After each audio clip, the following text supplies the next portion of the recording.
வணக்கம் டீச்சர்ஸ். இது ஸ்ரீ பாலஜெகன் கந்தசாமி. இது சவால் என்னன்னு கேட்குறீங்களா? ரிவிஷன் பேட்ச் சும்மா தீயாக நம்ம பறக்க போகிறோம். உங்களுக்கு கொடுக்கக்கூடியது பார்த்திங்க அப்படின்னா, இந்த ஷெட்யூலில் வந்து நம்ம புதுசாக ஸ்டார்ட் பண்ண போகிறோம். இந்த டெஸ்ட் நம்ம முடிஞ்ச உடனே இன்னும் ஒரு 10-15 நாள் இது முடிஞ்சிடும்.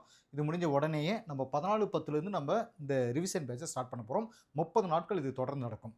பார்த்திங்க அப்படின்னா என்னென்ன டைட்டில் அப்படிங்கிறது முன்னாடியே கொடுத்துருவோம். இது என்னென்னா, இங்கே இருக்கிற தமிழ் இலக்கணம் இருக்குன்னா ஒரே நாளில் முழுசாக இலக்கணத்தை ஃபுல்லாக நீங்கள் படிச்சுக்கணும். சரிங்களா? அது இல்லாமல் நாம் நாளைக்கு கொடுக்கக்கூடியது வந்து இன்றைக்கே நம்ம அதை கொடுக்குறோம். இப்போ இலக்கணம் மட்டும் கிடையாது, ஒவ்வொரு சப்ஜெக்டும் ஒரு நாள் அப்படின்னு சொல்லிட்டு நம்ம ஒரு 30 நாளுக்கு நம்ம இது ஃபுல்லாக இதை பற்றி நம்ம பார்க்க போகிறோம். என்ன சொல்கிறது, இது ரிவிஷன் பேட்ச் அப்படிங்கிறது போர்ஷன் நிறையா தான் இருக்கும். இருந்தாலும் இப்போ இருந்தால் நீங்கள் படிக்க ஆரம்பிச்சிருந்தா பெட்டர். ஒவ்வொரு ஸ்டூடெண்ட்டுமே படிக்க ஆரம்பிச்சிருங்க. இது வரைக்கும் இருந்தது போதும். இதுக்கு மேலேயாவது சும்மா தீயாக படித்து எக்ஸாம் ஈஸியாக பாஸ் பண்ணுறோம். சார் இது எல்லாமே ஒரே நாளில் படிக்க முடியுமா? ரொம்ப சிம்பிள். அதில் இருக்கக்கூடிய முக்கியமான தகவல் எது அப்படின்றது உங்களுக்கு நான் கிளாஸ் வீடியோவாக நான் கொடுத்துருவேன். சரிங்களா? அதனால் நீங்கள் இது வந்து முக்கியமான விஷயங்களை மட்டும் நல்ல என்ன சொல்கிறது, முக்கியத்துவம் கொடுத்து நல்ல சீரியஸாக படிச்சுட்டு மீதி விஷயத்தையெல்லாம் கொஞ்சம் அப்படியே ஓரலாக படித்தாலே போதும். ஏன்னா இந்த லாஸ்ட் டைமில் வந்துட்டு நம்ம எக்ஸாம் பாஸ் பண்ணணும் அப்படின்னு இந்த மாதிரி ஒரு தகவல் நம்ம செய்ய ஆரம்பிக்கிறோம். இது வந்து இந்த ஷெட்யூல் இன்னும் நமக்கு 10-15 நாளுக்கு மேலே இருக்குது. இது தேவைப்படுறவங்க 8344059944 நம்பருக்கு நீங்கள் கால் பண்ணி இது நீங்கள் கான்டாக்ட் பண்ணிக்கலாம். சரி, இன்றைக்கி நம்ம கிளாஸஸ் வீடியோவாக நம்ம என்ன பார்க்க போகிறோம் அப்படின்னா, தாவரவியலிருந்து நம்ம ஒரு கிளாஸ் பார்க்குறோம். தாவர உலகம் அப்படின்னு சொல்லக்கூடிய இந்த இதுலேருந்து, அதாவது பூமியில் வாழக்கூடிய எல்லா உயிரினங்களும் அதாவது வாழக்கூடிய வாழிடம், உணவு, சாப்பிட்ற முறை அப்படின்னு சொல்லிட்டு ஒன்றுக்கு ஒன்று வேறுபடுது. இப்போ கிட்டத்தட்ட பார்த்தீங்கன்னா ஏறத்தாழ 8.7 மில்லியன், புரியுங்களா? ஃபர்ஸ்ட் பாயிண்ட் வச்சுக்கோங்க.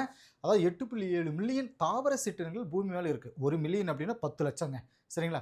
சரி, அதில் 6.5 மில்லியன் சிற்றினங்கள் வந்து நிலத்திலையும், 22 மில்லியன் சிற்றினங்கள் பெருங்கடல்களையும் வாழுது அப்படின்றது ஒரு தகவல். இந்த சிற்றினங்களில் 4 லட்சம் சிற்றினங்கள் பூக்கும் தாவரங்கள் சொல்லப்படுது.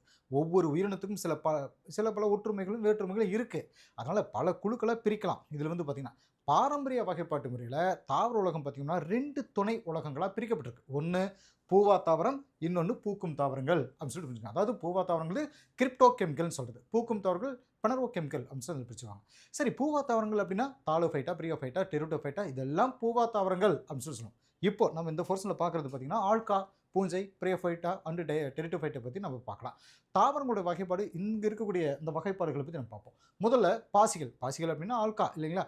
ஸோ ஆல்கா அப்படிங்கிறது ஒரு லத்தீன் வார்த்தை அப்படின்னு சொல்கிறது. ஆல்காக்கள் அப்படின்னா கடல் பாசிகள்னு பொருள். அதுக்கு பாசிகள் பச்சையும் இருக்கிற எளிமையான தற்சார்பு ஊட்ட தாவரங்கள் அப்படின்னு சொல்லப்படுது. இது தாலோஃபைட்டா பிரிவை சார்ந்ததுன்னு சொல்லப்படுது.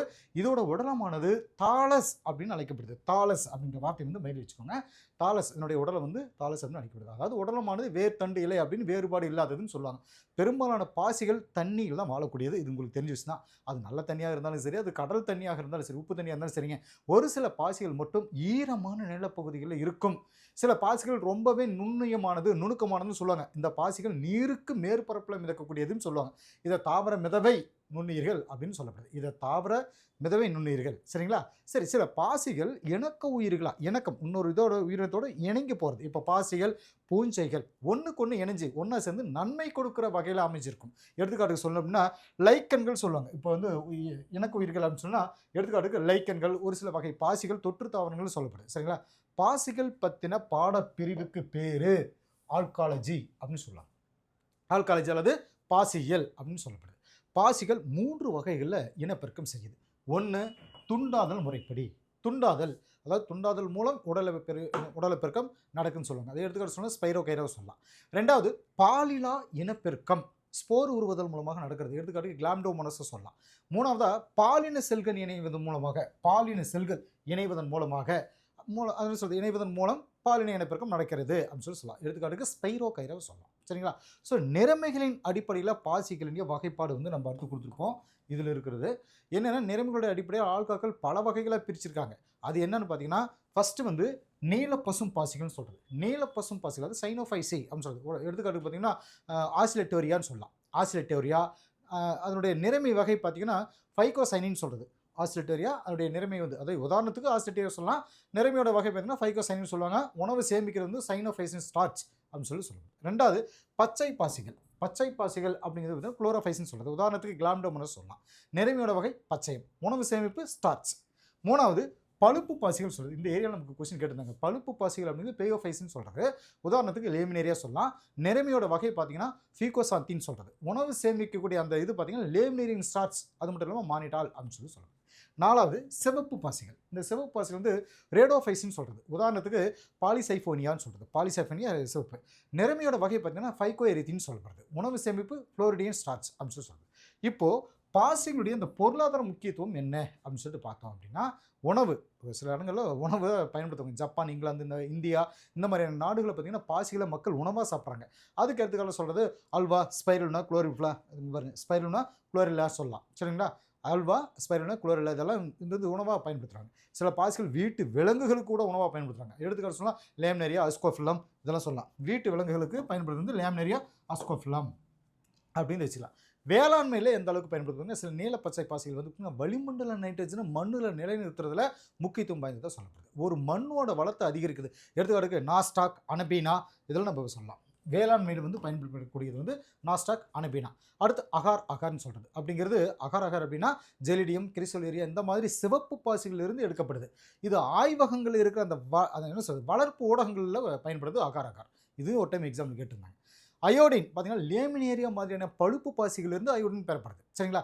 விண்வெளி பயணத்தில் எந்த அளவுக்கு இந்த பாசிகள் பண்ணுறோம், குளோரில்லா ஃபைரினோஸ்டாஸா அப்படின்னு சொல்கிறது. குளோரில்லா ஃபைரினோஸ்டாஸான்னு சொல்கிறது. இந்த பாசி விண்வெளி பயணம் செய்கிறப்ப கார்பன் டை ஆக்சைடை அகற்றுவதற்கு மற்ற கழிவுகள் அகற்றுவதற்கும் பயன்படுது. தனி செல் புரதம் அப்படின்னு பார்த்தீங்கன்னா எஸ்சிபின்னு சொல்கிறது. ஒரு செல் பாசிகள் அது மட்டும் இல்லாமல் நீலப்பச்சை பாசிகள் புரத உற்பத்திக்கு பயன்படுது. எடுத்துக்காட்டுக்கு குளோரில்லா, ஸ்பைருலான்லாம் சொல்லலாம். எடுத்துக்காட்டுக்கு புரத உற்பத்திக்கு. சரிங்க, இப்போது பாசிகளை ஆல்காக்களை பற்றி பார்த்தோம். இப்போ பூஞ்சைகள் அப்படிங்கிறது பார்த்தோம் அப்படின்னா, பூஞ்சைகள் தாலோபைட்டா பிரிவை சார்ந்தது. இதோட தாவர உடலமானது வேர், தண்டு, இலை அப்படின்னு பிரிக்கப்படுறது கிடையாது.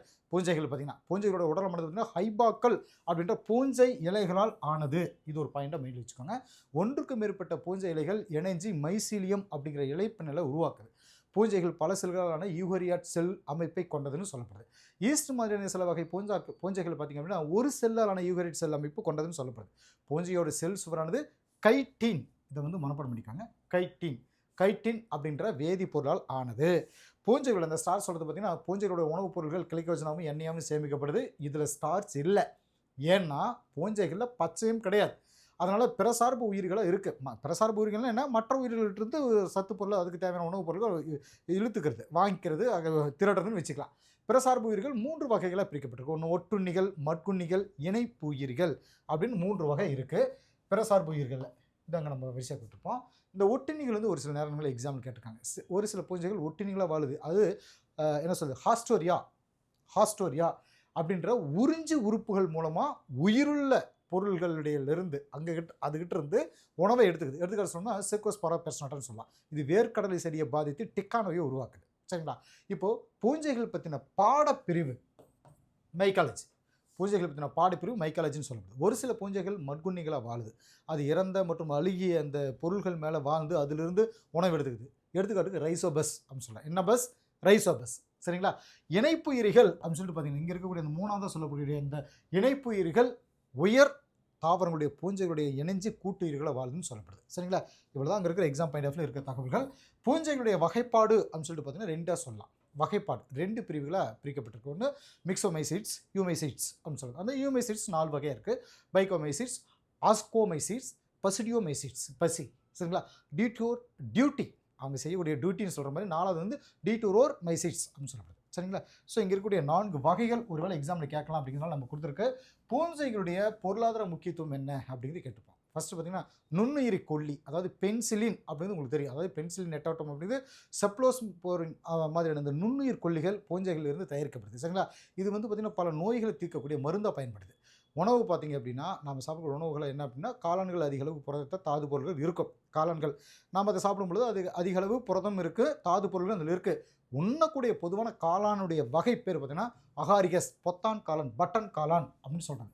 அகாரிகஸ் நாம் மனிதன் உண்ணக்கூடிய பொதுவான காளான் வந்து பேர் அகாரிகஸ்ன்னு சொல்கிறாங்க. இந்த வகையை சார்ந்தது. வைட்டமின்கள் அப்படின்னு சொல்லிட்டு பார்த்தீங்கன்னா ஆஸ்பியா கோஸ்பி, எருமோதீசியம் ஆஸ்பியி மாதிரியான பூஞ்சைகளில் வைட்டமின் B2 உருவாக்குறதுக்கு பயன்படுது.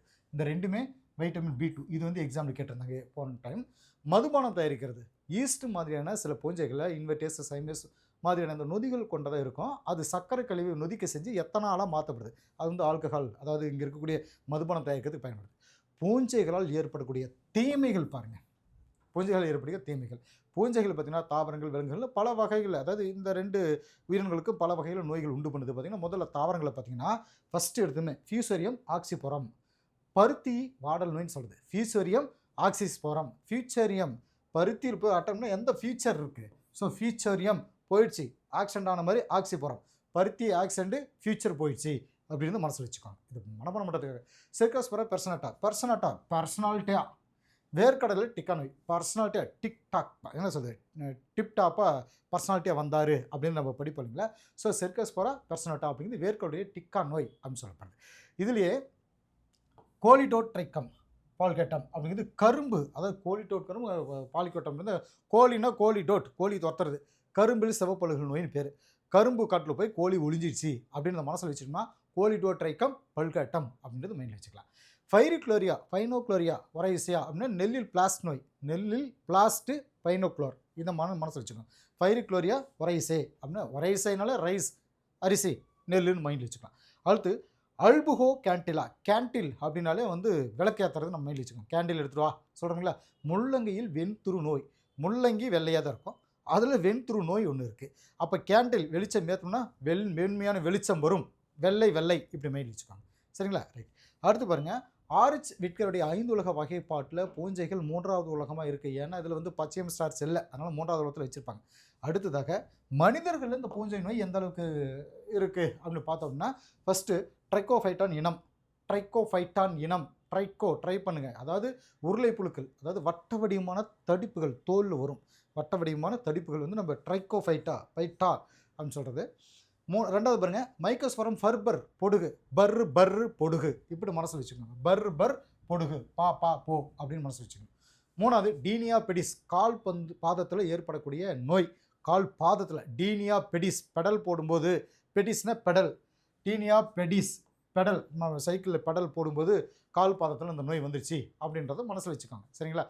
பெனிசிலின் வந்து நம்ம தனியாகவே ஸ்பெஷலாக நம்ம படிப்போம். என்னென்னா மருந்துகளின் அரசி அப்படின்னு சொல்லப்படுது. இதை சார் அலெக்சாண்டர் ஃப்ளெமிங் வந்து 1928 வந்து கண்டுபிடிச்சார். அது 2ஆம் உலகப் பொருட்களாக ரொம்ப யூஸ்ஃபுல்லாக இருந்துச்சுன்னு சொல்லுவாங்க. பாசிகளுக்கும் பூஞ்சைகளுக்கும் பார்த்திங்கன்னா இடையில இருக்கக்கூடிய சில வேறுபாடுகள் அப்படின்னா, பாசிகளுடைய சேமிப்பு உணவுப் பொருள் வந்து ஸ்டார்ச், பூஞ்சைகளுடைய உணவுப் பொருள் கிளைக்கோஜன். சரிங்களா, கிளைக்கோஜன் மற்றும் எண்ணெய், இது ஒரு வித்தியாசம் இருக்குது. ரெண்டாவது பார்த்திங்கன்னா சில பாசிகள் பார்த்திங்கன்னா ப்ரோகேரியோட்டிக் செல் அமைப்பு இருக்குது. எடுத்துக்காட்டு பார்த்தீங்கன்னா சைனோபாக்டீரியா, நாஸ்டாக், அனபினா இதெல்லாம் சொல்லலாம். பூஞ்சைகள் எல்லாமே யூகேரியோட்டிக் செல் அமைப்பு தான் இருக்கும். எடுத்துக்காட்டு அகாரிகஸ் சொல்லலாம். சரிங்களா. இதில் இன்னொரு பேர், முக்கியமான பேர் கிளாவி, அதாவது கிளாவிசெப்ஸ் பர்பூரியா அப்படின்னு சொல்லிட்டு சொல்கிறோம். அதாவது கிளாவிசெப்ஸ் பர்பூரியா பிரியோஃபைட் அப்படிங்கிறது மாதிரி கிளாவிசெப்ஸ் பர்பூரியா இங்கே இருக்கக்கூடிய இந்த பேர் ரொம்ப முக்கியமானது. இது என்னென்னா இந்த பூஞ்சை வந்து பார்த்திங்கன்னா மாயத்தோற்ற பூஞ்சை அப்படின்னு சொல்லுது. இது கனவுலகத்தில் மிதக்கிற மாதிரியே ஒரு வித்தியாசமான மனநிலையை இளைஞர்கள் மத்தியில் ஏற்படுத்தி அவங்கள பாதிப்படைய செய்யுது. எவ்வளோ பெரிய கொடுமையான விஷயம் பார்த்தீங்களா. அடுத்து அஸ்பெர்ஜில்லஸ் அப்படிங்கிற பூஞ்சை பார்த்தீங்கன்னா குழந்தைகள் கிட்ட ஒவ்வாமையை ஏற்படுத்துது. ஆனால் கிளாட்டோஸ் பொரியம் அப்படின்னு சொல்லுது. இந்த பூஞ்சை பார்த்தீங்கன்னா ஒவ்வாமை வந்து நம்மளை பாதுகாக்குது. சரிங்களா. அடுத்தது பிரையோஃபைட்டா பற்றி நம்ம தெரிஞ்சுக்கலாம். இது ரொம்ப எளிமையான ஒரு உடலமைப்பு கொண்ட பழமையான தாவரங்கள்னு சொல்லப்படுது. இது கடத்தும் திசுக்கள்னு சொல்லப்படக்கூடிய சைலம் புளோயம். கடத்தும் திசுக்கள்னால் சைலம் புளோயம் வந்து கீழே இருந்து ஒரு தாவரத்துக்கு தேவையான அந்த நீர், கனிம பொருட்கள் இதெல்லாம் கொண்டு போகிற கடத்தக்கூடிய பொருள். மேலே நம்ம தண்ணி ஊற்றணும்னா அந்த வேர்லேருந்து தண்ணி தாவரத்துக்கு தேவையான எடுத்துகிட்டு போதுங்க. இந்த மாதிரி இந்த சைலம் புளோயம் வந்து அதே மாதிரி மேலேருந்து சூரிய வெளிச்சம் இதெல்லாம் பார்த்து ஒளிச்சேர்க்கை மூலமாக அந்த புளோயம் வழியாகவும் அந்த இதெல்லாம் சொல்கிறோம் இல்லைங்களா. ஸோ இது வந்து கடத்தும் திசுக்கள், அதாவது தாவரத்துக்கு தேவையான அந்த சத்துக்களை கடத்துறது இந்த சைலமும் புளோயம் தான். இது இல்லாத, அதான் சொல்கிறதுனா இது கடத்தும் திசுக்கள் சொல்லப்படக்கூடிய சைலம் புளோயம் இல்லாத நிலத்தில் வளரக்கூடிய பூவா தாவரங்கள் அப்படின்னு சொல்லப்படுது. இந்த தாவரங்கள் நீர்லையும் நிலத்துலையும் வாழுது. அதனால் இவை தாவர உலகத்தின் இருவாழ்விகள் அப்படின்னு சொல்லப்படுது. சரிங்களா.